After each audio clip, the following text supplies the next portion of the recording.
pour ce documentaire signé Hugues Lepage, riche d'images pour certaines inédites. On va donc se demander si François Mitterrand était le dernier monarque et bien un prince sûr de son image. Vous êtes toujours avec nous, Hugues Lepage.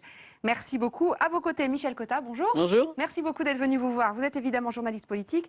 Vous avez écrit notamment Le Monde selon Mitterrand, dont on va voir la couverture sur l'écran dans une seconde. Vous avez écrit de nombreux autres ouvrages. Vous êtes souvent sur les plateaux télé pour commenter justement tout cela, puisque vous avez suivi François Mitterrand pendant de nombreuses années au cours de votre carrière. Et puis Jean-Louis Bianco, bonjour. Bonjour. Vous étiez secrétaire général de l'Élysée pendant 9 ans, de 82 à 91, aux côtés de François Mitterrand, donc au moment de ce tournage notamment. Et puis vous avez écrit ce livre, Mes années Mitterrand dans les coulisses de l'Élysée. Est-ce que je peux vous demander, Michel Cotta, ce que vous avez pensé de ce film? Je pense qu'il y a deux films dans un. Je pense qu'il y a un film que je trouve le moins intéressant, qui est celui de la cour. Parce qu'on connaît bien ces phénomènes de cour, ils sont très bien filmés, on connaît bien Solutré, La chemise rose de Jack Lang. Bon, moi, ce qui m'a le plus intéressé, c'est la deuxième partie du film, c'est-à-dire la solitude du pouvoir. Eh oui. Et alors du coup, on s'aperçoit que c'est pas quelqu'un de distant. Lorsqu'il est avec sa cour, il est très content d'avoir une cour, et d'ailleurs il en a toujours une, même quand il n'était pas président de la République. Donc ça. Mais la solitude et le visage de Mitterrand, sa carrure, quoi, face au coup du sort, apparaissent là d'une manière formidable à la fin. On n'a pas l'habitude de voir. Jean-Louis Bianco, quand vous voyez l'équipe débarquer, parce qu'on parlait avec Hugues Lepage tout à l'heure, il disait on était souvent même à deux équipes, il y avait quand même du monde, vous n'avez pas tourné tout seul. Qu'est-ce que vous vous dites? Que dit l'entourage? Vous ne devez pas être très content quand même. L'entourage, je crois que chacun réagit suivant son tempérament. Ouais. Est-ce qu'on a peur? Est-ce qu'on trouve l'expérience intéressante? Moi, je veux dire que j'étais un peu surpris, Hugues Lepage apparemment aussi, de voir la confiance totale que le président Mitterrand, qui ne la donnait pas facilement, leur a accordé. Il le disait tout à l'heure, la liberté totale d'allure. Donc évidemment, il y avait toujours une vague inquiétude chez nous de se dire, mais est-ce que tout ça est bien possible? Et François Mitterrand, comme il l'expliquait, balayait tout ça d'un revers de la main en ouvrant comme rarement. En plus, je pense, un chef d'État l'a fait. C'était assez fascinant de voir ce temps et cette confiance, en tout cas, qu'il vous faisait. Est-ce que vous avez eu l'impression, pendant le tournage, d'avoir réussi à l'apprivoiser, si tant est que c'était un homme qui se laissait apprivoiser? Je n'utiliserai pas ce mot-là à propos de François Mitterrand, mais on a eu le sentiment d'avoir notre liberté. Je pense qu'on avait cette liberté. Mais effectivement, il y a une grande partie, la plus grande partie est une partie de mise en scène. Vous venez de passer quelques images où on voit François Mitterrand se promener et quand il va à la librairie Gallimard. Il a organisé ça parce qu'il voulait que cette image soit donnée d'un président qui se promène dans les rues de Paris, qui va, et qui ça correspondait un peu aussi à certains clichés, mais qui va acheter son livre, qui parle avec le libraire, qui ressort. Et donc ça, c'est évidemment, et il y en a eu beaucoup des séquences de ce type-là, et évidemment, en tant que réalisateur ou journaliste, on vous offre cette séquence, vous sautez dessus. On l'a ressorti, cette séquence. On va peut-être la re-regarder, si vous voulez bien. Un jour, sans préavis, il m'avait offert cette séquence.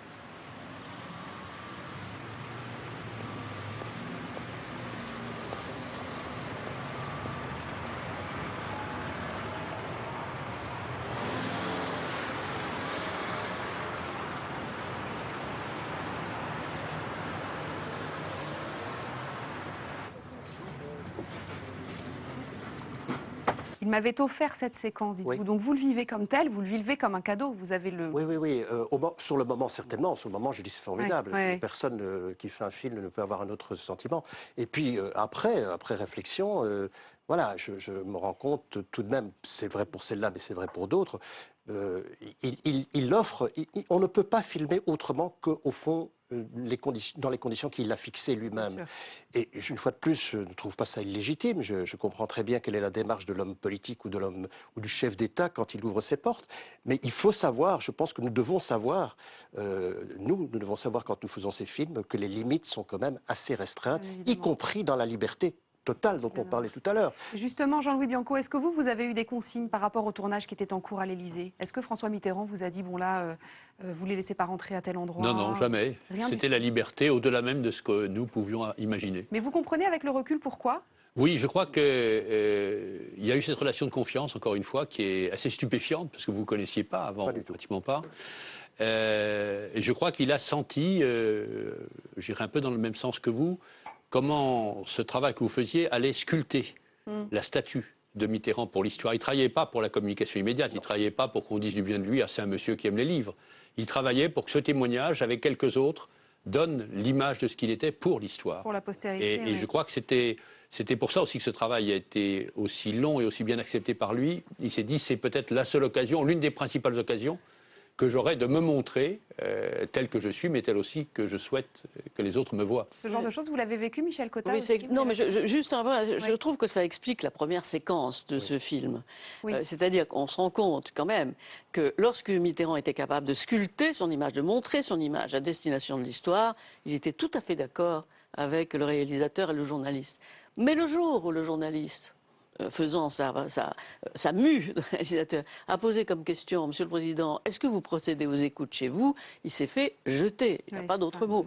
Donc ça limite quand même. Oui, il y avait. Mais je trouve que c'est aussi révélateur du personnage de Mitterrand que tout ce qu'il fait pour donner une image son image à l'histoire. Il considère qu'il y a une rupture de contraste. On va la re-regarder, puis comme ça, on décortiquera tout ça ensemble. Regardez. Il s'agissait d'écoutes qui auraient été commandées par la cellule antiterroriste de l'Élysée, bien sûr pas. On s'enfonce encore un peu plus. Mais je n'ai pas l'intention, à vous, que rien n'autorise à cela, de répondre à vos questions. Je voulais vous demander justement si le fait de décorer M. Proto n'avait pas été pour vous. Notre conversation est terminée, monsieur. Si vous voulez bien, nous allons nous séparer. Je ne pensais pas qu'on allait tomber dans un tel degré de vilainie. Mais, Monsieur le Président, il ne s'agissait pas de ça. C'est terminé. Voilà, cette séquence qui est quand même assez édifiante. Et donc derrière ça, c'est lui qui s'en va. Il est glaçant. Oui.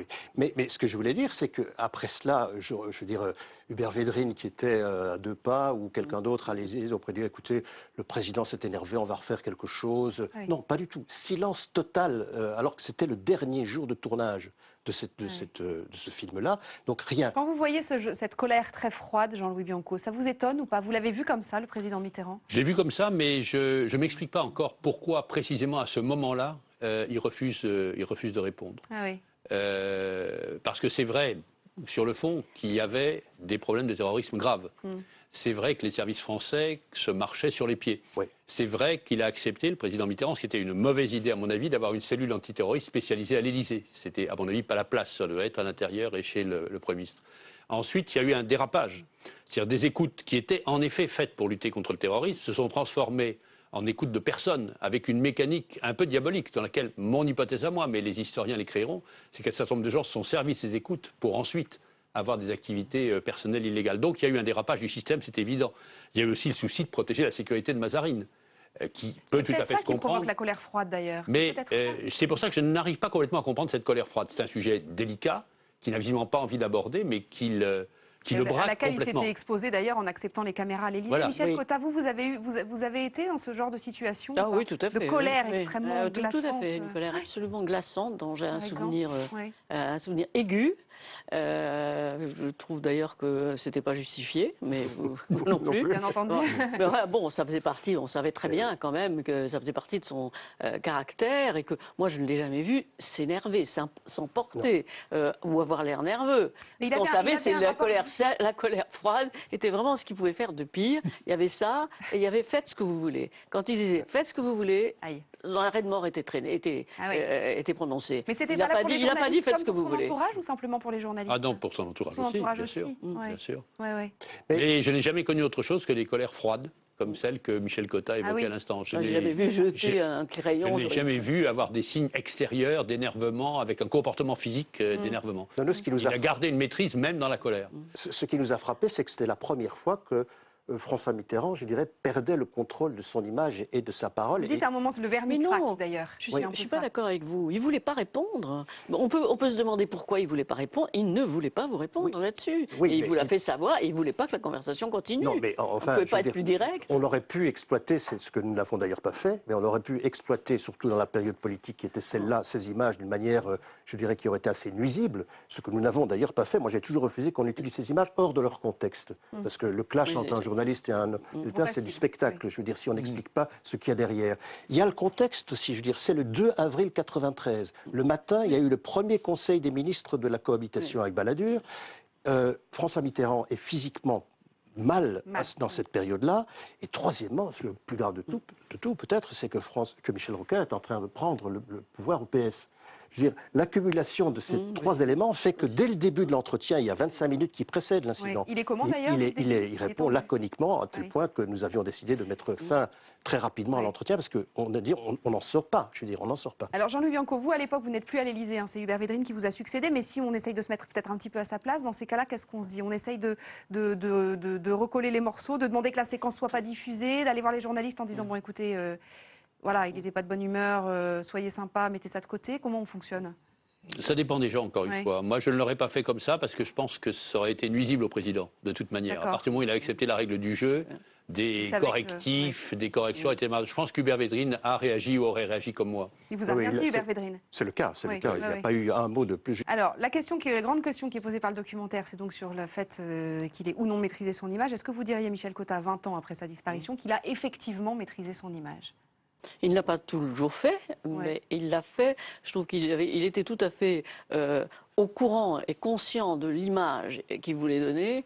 Je dirais à partir des années 79, 78, 79. Avant, je ne pense pas qu'il pensait maîtriser assez l'image télévisée ou l'image photo pour obliger à croire à un personnage. Oui, moi je pense qu'à partir des années 80, il était tout à fait conscient de vouloir s'inscrire dans l'histoire et il pensait que la seule façon de s'inscrire, c'était effectivement par les images et par les images de cinéma ou de télévision. Et de ce point de vue-là, il a réussi, Jean-Louis Bianco, il a réussi.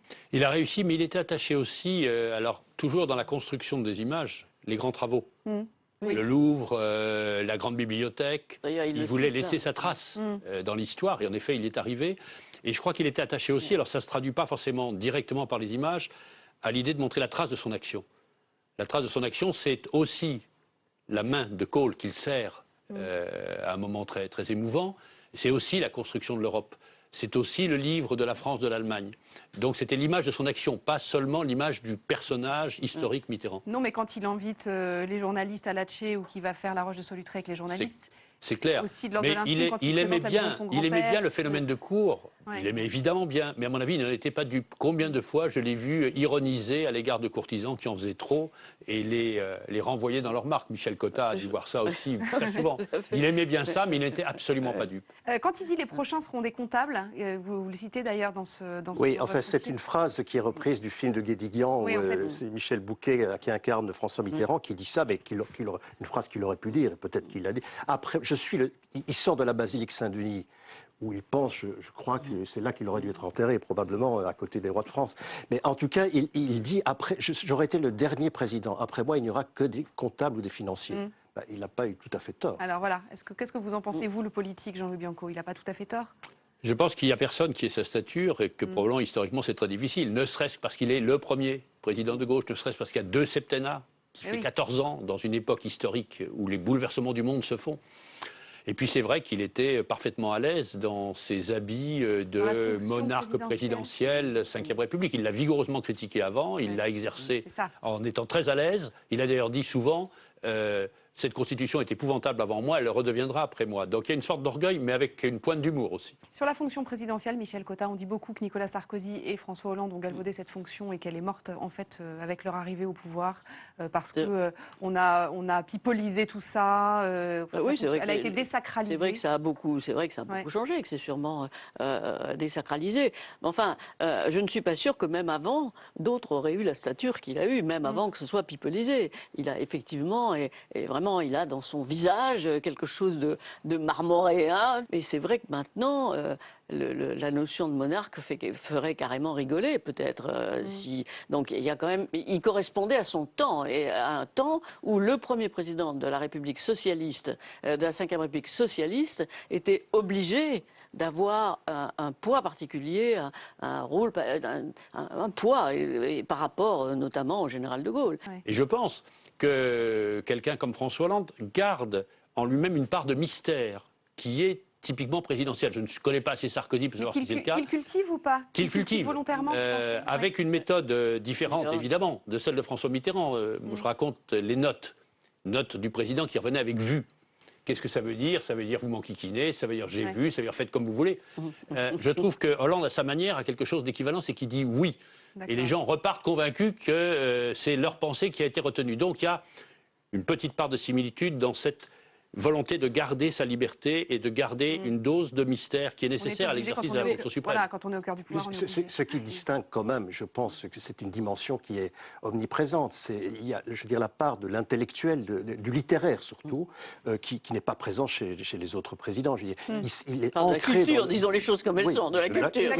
Et en particulier de la littérature. Je veux dire, il s'inscrit, on l'a dit romanesque, mais c'est pas tellement ça. C'est qu'il s'inscrit, je veux dire, dans un courant qui est un courant peut-être plus 19e que 20e siècle d'ailleurs, mais qui est celui du pouvoir qui est lié, je dirais, véritablement à une représentation littéraire et qui est inséparable de l'écriture. Donc Mitterrand a correspondu en fait à être le dernier président d'une fin de cycle, en fait, c'est ça ce que vous voulez dire. La fonction présidentielle ne reviendra pas à ce qu'elle était. C'est peu probable, peu probable. Oui. Michel Cotta. Je veux dire, les moyens de... les images sont multipliées à profusion. On ne peut pas avoir un discours politique sans 150 micros. Forcément, c'est différent. Les conseillers com sont devenus plus importants que les conseillers politiques. Quant à la vie privée, elle est devenue l'essentiel de la vie publique. Voilà. Bon, écoutez, on va s'arrêter là-dessus. Merci beaucoup, en tout cas, d'être venu nous voir pour nous parler de tout ça et ce documentaire extrêmement intéressant. On va continuer notre soirée spéciale sur François Mitterrand avec un deuxième documentaire. Ça s'appelle Mitterrand à bout portant. C'est signé Jean-Michel Gillan. Et ce film revient sur les toutes dernières années de la vie de François Mitterrand, sur la toute fin de son deuxième septennat.